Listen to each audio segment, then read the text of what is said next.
救护车来回穿梭，大陆尽管不再公布确诊数，但看看医院的画面，就知道状况不妙。这间上海的医院，不论是来挂号的，还是已经躺床的，通通挤在一块，而北京也差不多。现在因为病人太多了，所以呢，床没地儿放，只能往外放。床上现在这里面有多少张床？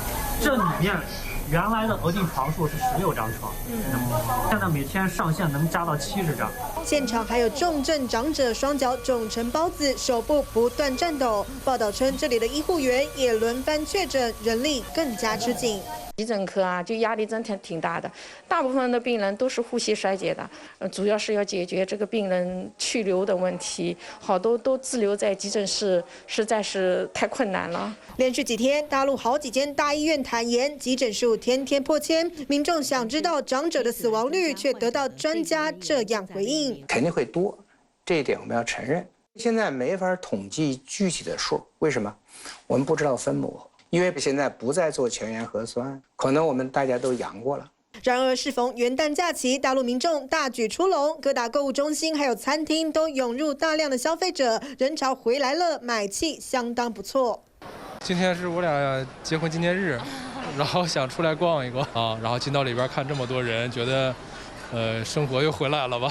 央视报道，大陆元旦期间，国内旅游人数达到5271万人次，同比增长0.44%。只是开心游玩的同时，确诊数恐怕正快速激增。One a friend of mine in Shanghai described going to see the sequel to Avatar in the movie theater, and just everybody was coughing in there, and saying that you could just see people in Shanghai coughing on the streets. 但大陆官方还是报喜不报忧，更加强宣传，把小区筛检站改为便民发热诊所，甚至回头找来居住在武汉的外籍人士，大赞防疫奇迹。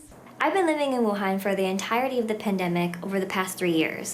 And I think this is kind of a miracle in disease prevention history that they could keep up with the zero policy for all this time, which I don't think anywhere else could have this much power to organize such a policy. 称赞的同时，大陆还是乱象丛生。最近就有网友传出 XBB.1.5 变异株会主攻拉肚子，民众一听又跑去疯抢止泻的蒙脱石散。而在大陆偏乡，则是持续面临药物短缺，担心疫情有往农村扩散趋势。There's a shortage of all the cold and flu medicine and fever-reducing medicine. I think it's because we're in the countryside and all the goods are allocated to big hospitals and cities.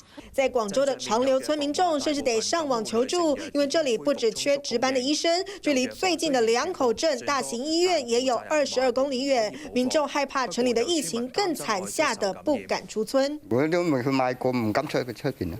隻隻都陽咗啦，陽咗都一樣上班啦，都冇辦法啦。大陸疫情不透明，讓全球膽戰心驚。WHO 再三呼籲北京提供基因定序，卻得不到認真的回應。目前全球已有高達10多個國家對大陸航班實施防疫規定，就怕大陸14億人口中有新變種流竄。Well, as you say, Morocco has now banned all travellers from China. There's no indication how long that will last, and Australia also putting restrictions in and saying potentially it could start testing wastewater from flights from China.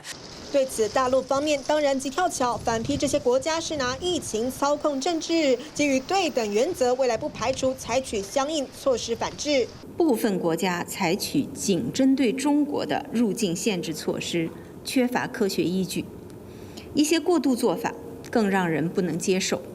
不过，原本该在记者会上使出战狼本色的大陆外交部发言人赵立坚，却离奇消失1个月未露面。先前他的太太曾抱怨买不到药，外界也猜测赵立坚可能染疫在家，是否战狼变病狼，留下想象空间。TVB 新闻综合报道。